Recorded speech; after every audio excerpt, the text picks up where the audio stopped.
ಉತ್ತರ ಕನ್ನಡ ಜಿಲ್ಲೆಯ ಅಂಕೋಲಾದ ಶಿರೂರು ಗುಡ್ಡ ಕುಸಿತದಲ್ಲಿ ನಾಪತ್ತೆಯಾಗಿರುವ ಜಗನ್ನಾಥ ನಾಯಕ್ ಕುಟುಂಬದ ಕಣ್ಣೊರೆಸುವಂತಹ ಕಾರ್ಯವನ್ನ ನಿಮ್ಮ ರಿಪಬ್ಲಿಕ್ ಕನ್ನಡ ಮಾಡಿದೆ. ಜಗನ್ನಾಥ ಅವರ ಮಗಳಿಗೆ ಈಗಾಗಲೇ ಪ್ರವಾಸೋದ್ಯಮ ಇಲಾಖೆಯಲ್ಲಿ ಉದ್ಯೋಗವನ್ನ ನೀಡಲಾಗಿದೆ. ಇದು ರಿಪಬ್ಲಿಕ್ ಕನ್ನಡದ big impact story.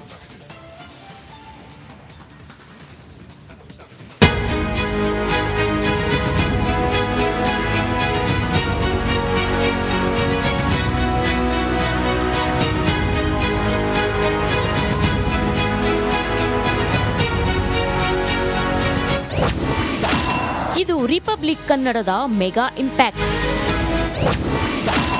ನಾಪತ್ತೆಯಾದ Jagannath Nayak ಮಗಳಿಗೆ ಉದ್ಯೋಗ. ಅಂಕೋಲಾದ ಶಿರೂರಿನಲ್ಲಿ ಸಂಭವಿಸಿದ ಗುಡ್ಡ ಕುಸಿತ ಮರೆಯಲಾಗದ ದುರಂತ. ಜುಲೈ 16ರಂದು ಬೆಳಗ್ಗೆ ಇಲ್ಲಿ ಗುಡ್ಡ ಕುಸಿದು ಸಾಕಷ್ಟು ಅನಾಹುತ ಸೃಷ್ಟಿ ಮಾಡಿತ್ತು. ಘಟನೆಯಲ್ಲಿ 11 ಜನ ಪ್ರಾಣ ಕಳೆದುಕೊಂಡ್ರು. ಆದ್ರೆ ಈವರೆಗೂ ಇನ್ನೂ 3 ಮೃತದೇಹ ಪತ್ತೆಯಾಗಿಲ್ಲ. ಶಿರೂರಿನ ಜಗನ್ನಾಥ ನಾಯಕ್, ಗಂಗೆಕೊಳ್ಳದ ಲೋಕೇಶ್ ನಾಯಕ್ ಹಾಗೂ ಕೇರಳದ ಅರ್ಜುನ್ ಇನ್ನೂ ಪತ್ತೆಯಾಗಿಲ್ಲ.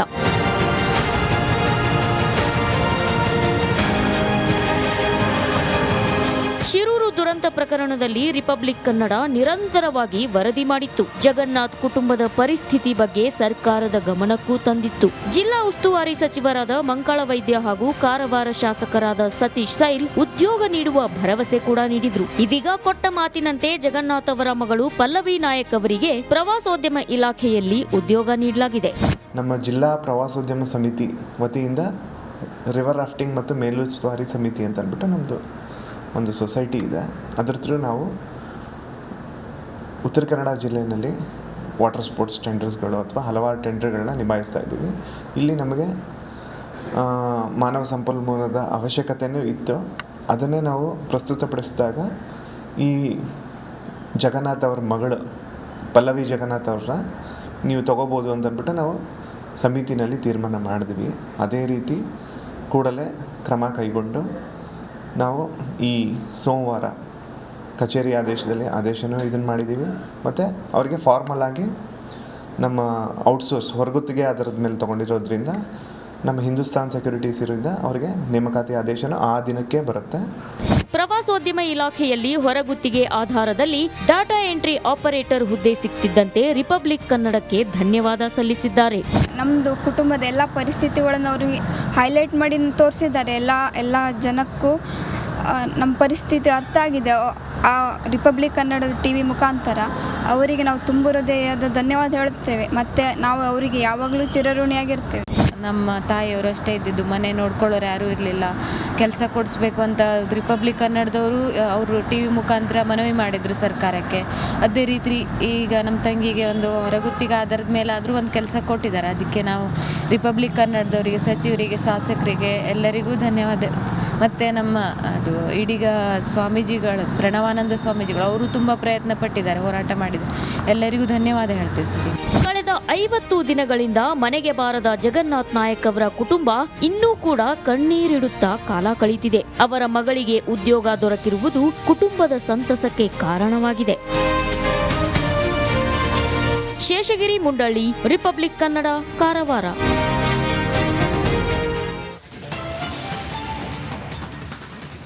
ಮುದ್ರಣಕಾಶಿ ಗದಗದಲ್ಲಿ ಗಣೇಶ ಮೂರ್ತಿಗಳ ಖರೀದಿ ಜೋರಾಗಿದೆ. ಒಂದೇ ಸೂರಿನಡೆ ವಿವಿಧ ಗಣೇಶನ ಮೂರ್ತಿಗಳನ್ನ ವೀಕ್ಷಣೆ ಮಾಡಿದ್ದಾರೆ ಜನರು. ಕೊನೆಗೆ ಬಾಲರಾಮನ ಗಣೇಶ ಮೂರ್ತಿಗೆ ಇದೀಗ ಮಾರು ಹೋಗಿದ್ದಾರೆ. ಆ ಕುರಿತ ಒಂದು ರಿಪೋರ್ಟ್ ಇಲ್ಲಿದೆ.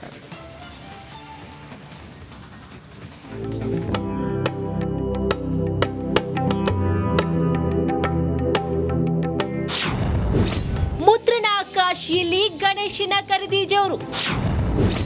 ಒಂದೇ ಸೂರಿನಡಿ ಗಣೇಶನ ಮೂರ್ತಿಗಳ ಖರೀದಿ.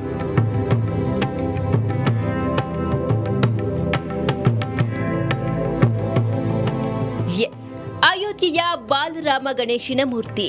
ಬಾಲರಾಮನ ಗಣೇಶನ ಮೂರ್ತಿ ಮುಂದೆ ಸೆಲ್ಫಿ ಸಂಭ್ರಮ. ಕೃಷ್ಣ ಗಣೇಶ, ಸಿಂಹಾಸನದ ಮೇಲೆ ಕುಳಿತ ಗಣೇಶ, 1, 2 ಹೀಗೆ ನಾನಾ ರೂಪದಲ್ಲಿ ಗಣೇಶನ ಮೂರ್ತಿಗಳು ಕಂಗೊಳಿಸುತ್ತಿವೆ. ಗಣೇಶನಿಗೆ ಅಲಂಕಾರ ಮಾಡುವ ವಸ್ತುಗಳು ಕೂಡ ಒಂದೇ ಸೂರಿನಡಿ ಸಿಗ್ತಿವೆ.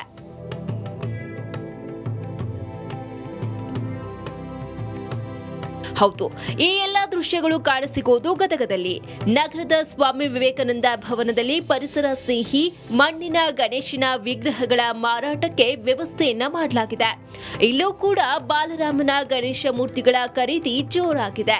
ಗ್ರಾಹಕರು ಮಳಿಗೆಗಳಲ್ಲಿ ಗಣೇಶನ ವಿಗ್ರಹಗಳನ್ನ ನೋಡಿ ಕೊನೆಗೆ ತಮಗೆ ಬೇಕಾದ ಗಣೇಶನನ್ನ ಖರೀದಿ ಮಾಡಬಹುದು. ನಾವು ವರ್ಷ ಇಡ್ತೀವಿ ಗಣಪತಿ. ಇಲ್ಲ ಗಣಪತಿ ನೋಡ್ಬೇಕಂತ ಬಂದಿದ್ವಿ.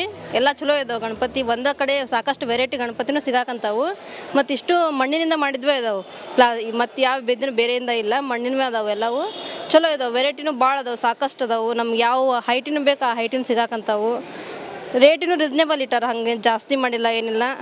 ಎಲ್ಲರಿಗೂ ಜನಕ್ಕೆ ಅನುಕೂಲ ಆಗೋ ಥರ ಇಟ್ಟಾರ. ನುರಿತ ಕಲಾವಿದರು ಗಣೇಶನ ಮೂರ್ತಿಗಳನ್ನ ತಯಾರಿಸಿದ್ದಾರೆ.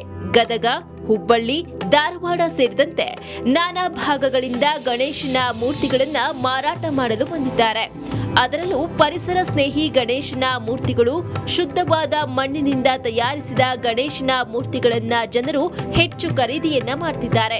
500 ರೂಪಾಯಿಯಿಂದ 3,000ಕ್ಕೂ ಹೆಚ್ಚಿನ ಬೆಲೆಯ ನಾನಾ ರೂಪದ ವಿನಾಯಕನ ವಿಗ್ರಹಗಳು ಮಾರಾಟಕ್ಕೆ ಲಭ್ಯವಿದೆ. ನಮ್ಮಲ್ಲಿ 1 ಫೂಟಿಂದ 5.5 ಫೂಟ್ವರೆಗೂ ಗಣಪತಿ ಸಿಗ್ತಾವ್ರಿ. ಆಮೇಲೆ ಮಣ್ಣಿನೂ ಪ್ಲೇನ್ ಮಣ್ಣಿನೂ ಸಿಗ್ತಾವೆ, ಕಲರಿನೂ ಸಿಗ್ತಾವೆ. ನಮ್ಮೆಲ್ಲ ವಾಟರ್ ಬೇಸ್ ಗಣಪತಿನೇ. ಆಮೇಲೆ ಇಲ್ಲಿ ವಿಧವಾದ ಗಣಪತಿ ಇದಾವೆ. 1 ಫೂಟಿಂದ 5.5 ಫೂಟ್ ಅಂದ್ರೆ ಬಸವಣ್ಣ ಮೇಲೆ ಕುತ್ಕೊಂಡಿರೋದು, ಹೆಡಿ ಹಿಡ್ಕೊಂಡಿರೋದು, ಕೃಷ್ಣನ ಗಣಪತಿ, ಈಶ್ವರ ಮೇಲೆ ಕುತ್ಕೊಂಡಿರೋದು, ಈ ಥರ ವಿಭಿನ್ನವಾದ ಗಣಪತಿಗಳು ಒಂದೇ ಸೂರ್ಯನಾಡೆಯಲ್ಲಿ ಸಿಗ್ತವೆ.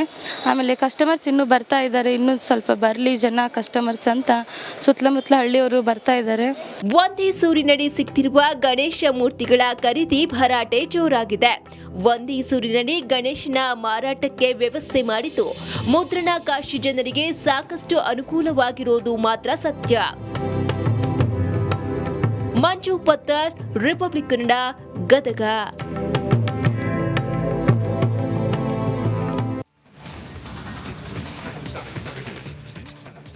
ಈ ಸಲ ಇಡೀ ದೇಶ ರಾಮ ಮಂದಿರ ಉದ್ಘಾಟನೆಯ ಸಂಭ್ರಮದಲ್ಲಿದೆ. ಆ ಸಂಭ್ರಮದ ಜೋಶ್ ಈಗ ಗಣೇಶ ಹಬ್ಬಕ್ಕೂ ಬಂದಿದ್ದು, ಧಾರವಾಡದಲ್ಲಿ ರಾಮಲಲ್ಲಾ ಮಾದರಿಯ ಗಣೇಶ ಮೂರ್ತಿಗಳ ಪ್ರತಿಷ್ಠಾಪನೆ ಜೋರಾಗಿದೆ. ಆ ಕುರಿತು ಒಂದು ವರದಿ ಇಲ್ಲಿದೆ ನೋಡಿ.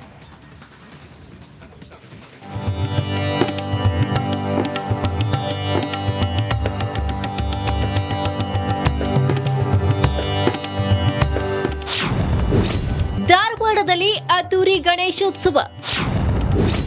ರಾಮಲಲ್ಲಾ ಗಣಪನಿಗೆ ಬಹು ಬೇಡಿಕೆ. ತೇಟ್ ಅಯೋಧ್ಯೆಯ ರಾಮಲಲ್ಲನಂತೆ ಇರೋ ಮೂರ್ತಿ, ಆದ್ರೆ ಇದು ರಾಮಲಲ್ಲಾ ಅಲ್ಲ, ಬದಲಿಗೆ ಗಣೇಶ. ಈ ರೀತಿಯ ಗಣೇಶ ಮೂರ್ತಿಗಳ ಜೋಶ್ ಈ ಸಲ ಧಾರವಾಡದಲ್ಲಿ ಜೋರಾಗಿದೆ. ರಾಮ ಮಂದಿರ ಉದ್ಘಾಟನೆಯಾದ ಹಿನ್ನೆಲೆಯಲ್ಲಿ ಧಾರವಾಡದಲ್ಲಿ ಸಾರ್ವಜನಿಕ ಗಣೇಶೋತ್ಸವ ಮಂಡಳಿಗಳು ಮಾತ್ರವಲ್ಲ, ಮನೆಗಳಲ್ಲಿಯೂ ರಾಮಲಲ್ಲಾ ಮಾದರಿಯ ಗಣೇಶ ಮೂರ್ತಿಗಳಿಗೆ ಹೆಚ್ಚಿನ ಬೇಡಿಕೆ